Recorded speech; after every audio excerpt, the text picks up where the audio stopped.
Hello and welcome to the BWIO show. Today I have a special Hello. guest. Hi, it's Hi. Lynda Olivia Nwabudike, and I'm so excited for you to join me today. Okay. So you are an opera singer and you're based in Nigeria. Tell me about the Yes. moment that you fell in love with opera. Okay.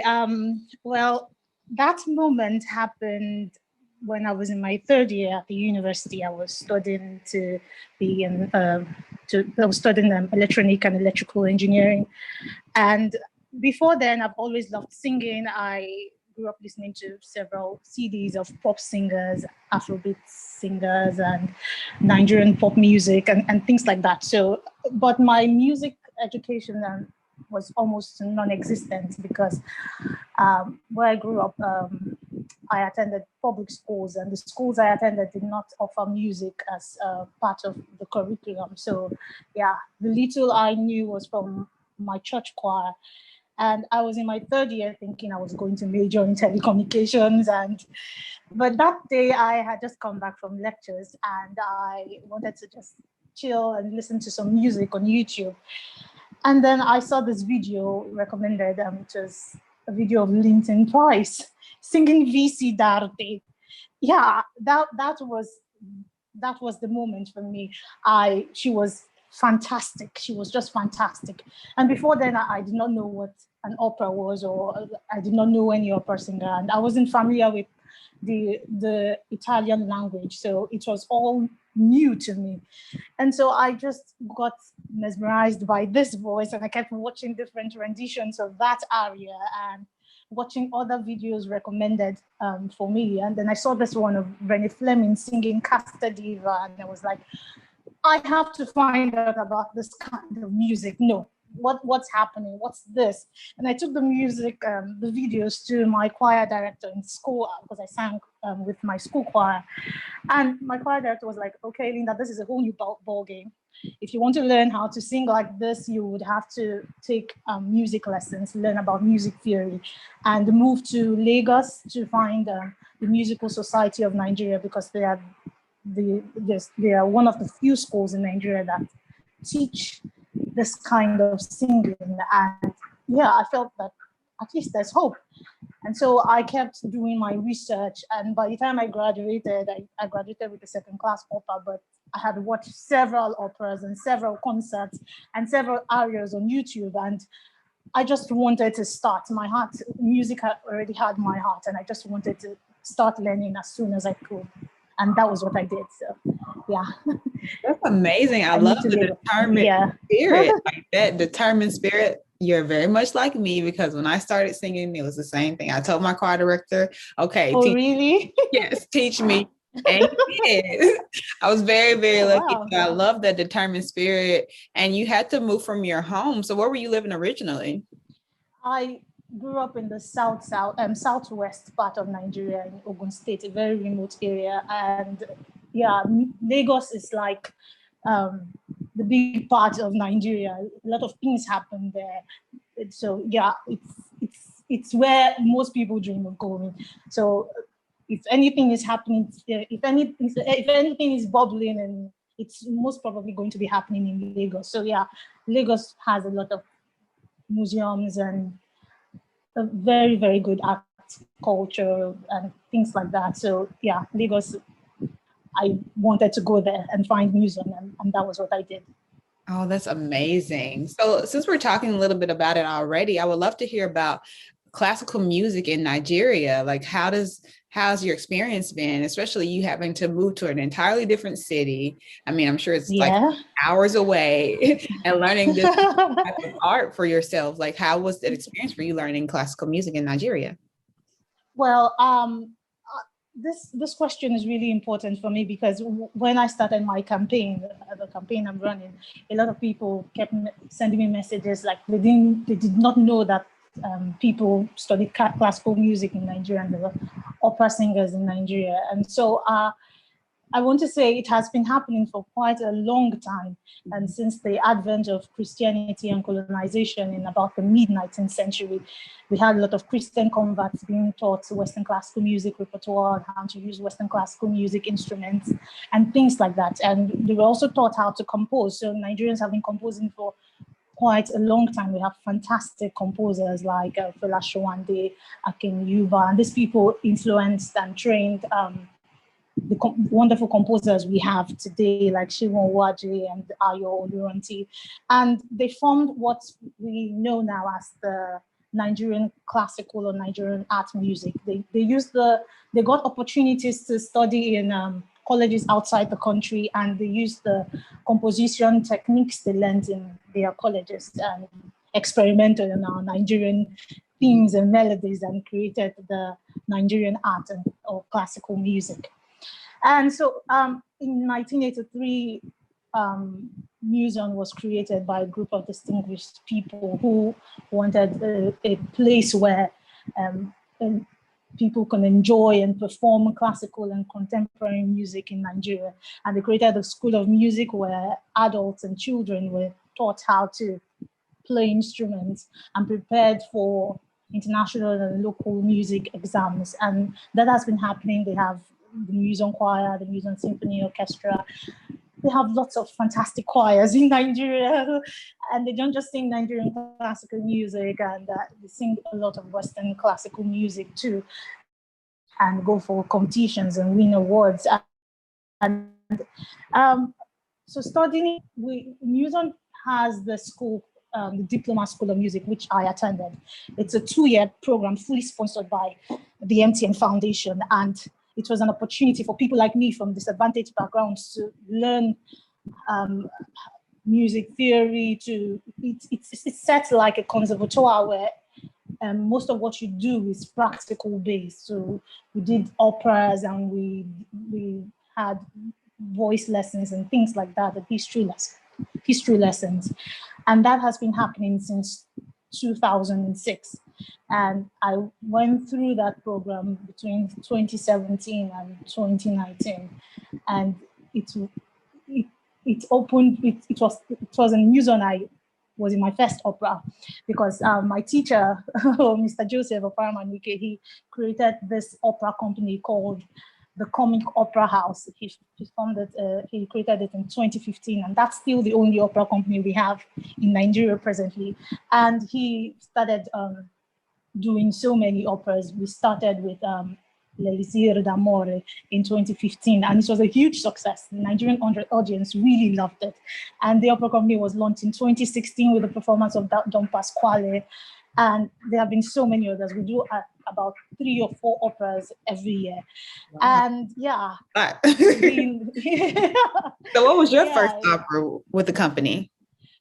Well, my first opera, it was in 2017, in November 2017. I was a member of the chorus for the Daughter of the Regiment. What's La Fille du Régiment? Yeah, I was a member of the chorus. That was my first, and I was, I was really happy. You know, when you've dreamt of something for so long and then it happens, that was a good experience for me. That's amazing. So it seems like growing up in Nigeria and learning classical music has really set you up for this next level in life. You have the theory background, you have the historical knowledge, you've been in operas. It's really set you up to be a premier student. So where are you studying now, and how can we help you on your studies? Well, right now I am running a campaign to raise funds to further my studies. Late last year in December, I got an unconditional offer from Trinity Laban Conservatoire of Music and Dance in London to study for a graduate diploma in vocal performance. And for me, that was just a dream come true, because I have waited and trained for such opportunity. But then I got really worried, because I'm from a very humble background, and I can't afford to pay my fees, and my family can't help me in that way. And so I did not want to lose my place, and I was thinking, what can I do? Who can I write to? What can I do? And then I decided to write to one of my mentors in person of Chichi Wanoko, that's the founder of the Chinete Orchestra. She's doing a fantastic job helping Black, Asian, and ethnic diverse people in the arts. And then she responded to my email. She was like, congratulations, Lynda. And then she was like, why don't you try to crowdfund for your fees? And she didn't just say that. She added this link to this guy. His name is Dylan Kawende. And she said he ran a very successful crowdfunding campaign for his studies at Cambridge University. And she was like, write to him and see if he can give you some inputs that will help your campaign. And that changed everything for me, because if she had just said, why don't you crowdfund? I would have still been worried, because I have seen and shared several crowdfunding campaigns, and especially in this part of the world, I've not seen anyone that was successful so far. And so I would have just been worried. But seeing that somebody was able to do it gave me the courage to want to try it. And then I practically stalked this guy on every social media platform I could find it. Yeah, I did. I sent him messages. I just kept telling him about my dream and how I need his help and how this is my only means of raising funds. Yeah. Okay. And it was, I looked forward to the first day of the coaching calls, and it was everything I expected and more. He had this curriculum of things he was going to teach us and put us through. And then he helped me be able to find my voice, because speaking is not my strong suit. And he helped me see that if I have to learn to connect to people by telling my story. And if I have this positive growth mindset, I can learn to do anything I need to achieve the success that I want. And then we had that coaching call for once a week for about 2 months. And then I launched my campaign. That's the hashtag Support Me into Trinity. And I have about 7 more weeks to raise £32,000 for my school fees, accommodation fees, travel expenses, and books. And I'm really hopeful that it's going to be a success. Yeah. Yes, I'm hoping for you too, because it's so important to be able to study opera and to be able to study where you can grow and where you can develop your talent, and just to be able to be the person that you can be. Like, it's like you said, it's definitely about connecting with people and telling them your story, but just also telling them that everybody has a dream, and this is my dream, and this is my legacy. So yeah. We can talk a little bit about what you want your legacy to be in opera. What do you want to be known for? Which roles do you want to perform? Tell me a little bit about what you think your legacy will be. Well, I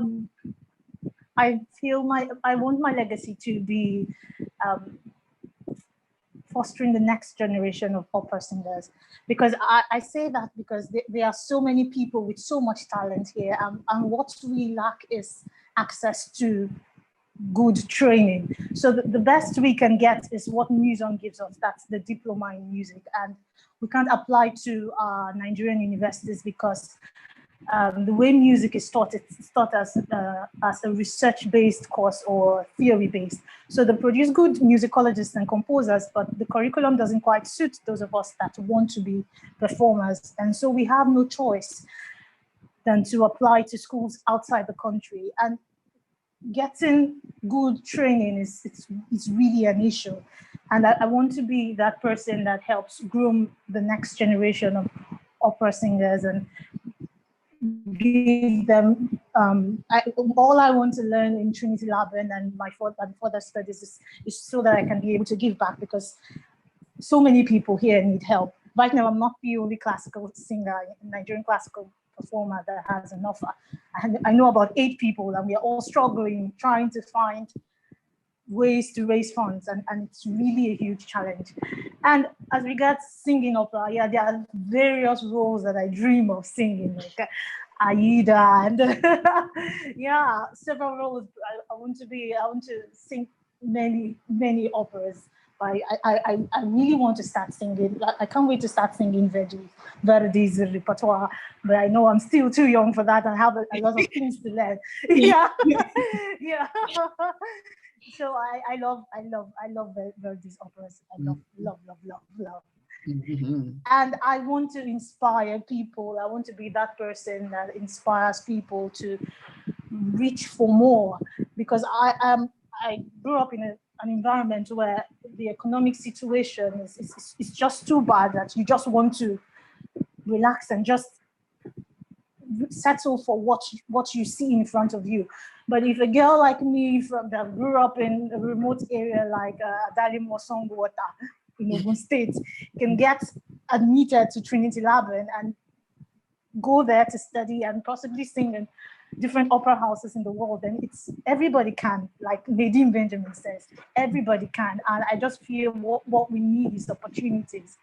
And that's what I want my legacy to be, somebody that opens doors for other people like me from disadvantaged background. I love that. I love the passion you have behind it. And I know that when people watch this episode, they're going to be like, okay, how can I support you? Because you have so much passion and so much drive. And you have a story that everyone can identify with. It's very beautiful. And I'm hoping the best for you. I have so much faith that you can make this possible. I really do.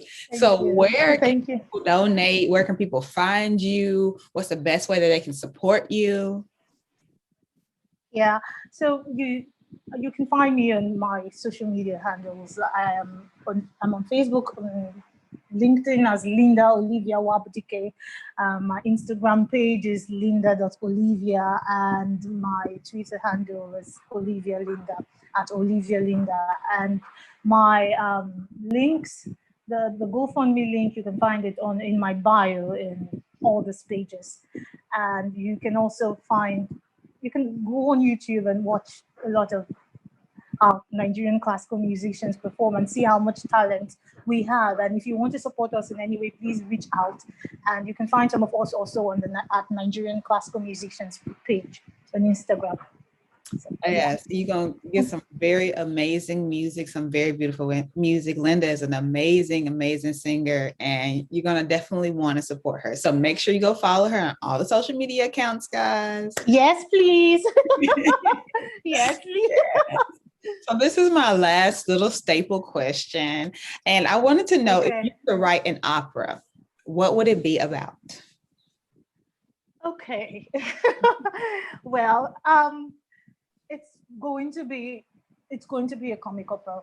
Yeah, I love comic operas like Don Pasquale and Baba of Seville. Yeah, those operas really get me. So it's going to be a comic opera, and it's going to be centered around love, because I love love. So yeah, the boy meets girl, and then things happen, but then they end up being together at the end.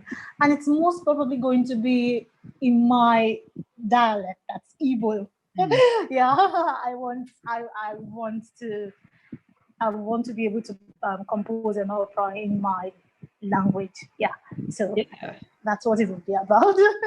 Yes, that sounds so perfect. Like, okay, I know you're trying to get this degree. Get the degree first, but then also write this opera, because I cannot wait. Like, learn my Igbo, I can be in the opera, okay? Yeah. Well, thank you so much for joining me today. Thank you for watching, y'all.